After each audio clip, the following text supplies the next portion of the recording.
Good day mga kaharot! Ngayong araw ay dumating na pala ang aming in-order sa Shopee. Ilang araw din namin kasi itong hinintay dahil excited na nga kami na maikabit at mailagay ito kay Stormy. Eto at binubuksan ko na para i-check kung kompleto ba ang mga laman sa loob. Syempre with matching video tayo. Nang sa ganon ay kung meron mang kulang sa pinadeliver ng seller ay meron tayong proof. Ito nga at nang mabuksan ko na itong parcel ay isa-isa ko nang chinek ang laman. Ayan at dinahandahan ko lang sa paglabas sa box. Medyo maselan kasi ang bagay na ito. Kaunting maling bunot o galaw ay pwedeng mabali o may maputol. Meron pa silang pa-previous na door rubber protector. Tinaob ko pa ang box para siguradong wala ng laman sa loob. Mga kaharot, ang tawag nga pala dito ay car garnish. Iba-iba din ang meron nito.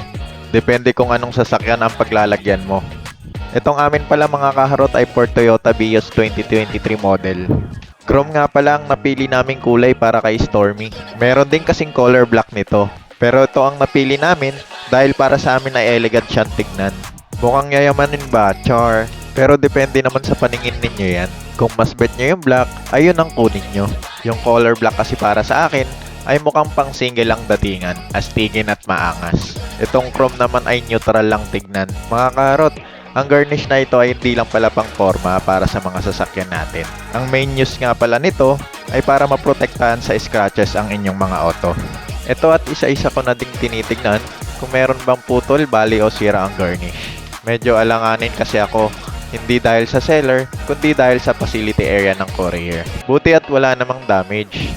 Salamat at maingat naman nilang na-deliver. At syempre, ganun din sa rider. Kumpleto din ang laman. Kaya nang matapos ko nang ma-check ito, ay dali-dali na kaming pumunta kay Stormy para ilagay at ikabit ito agad. Hindi na kami makapaghintay kung ano magiging itsura ni Stormy. At kahit gabi na nga, ay ginawa pa din namin kasi di naman kami excited. Char! Sa part na ito mga karot, ay sinuri muna namin kung paano ikakabit kay Stormy ang garnish. Nasa side lang kasi ng street namin nakapark itong si Stormy. Kaya dito sa bandang driver seat, ay medyo masikip at mahirap ang pwesto. Nang matapos ko nang maikutan si Stormy at makuha ko na ang diskarte kung paano ilalagay itong garnish, ay inuna ko nang ikabit itong sa headlight. 3M nga pala mga kaharot ang tape nito, kaya matibay at hindi talaga basta-basta matatanggal. Payo lang mga kaharot, siguraduhin lang na sakto na sa pwesto ang pagkakalagay nito. Mahirap na kasing ilipat, touch move talaga pag naikabit mo na, kaya doble dapat ang ingat sa paglalagay.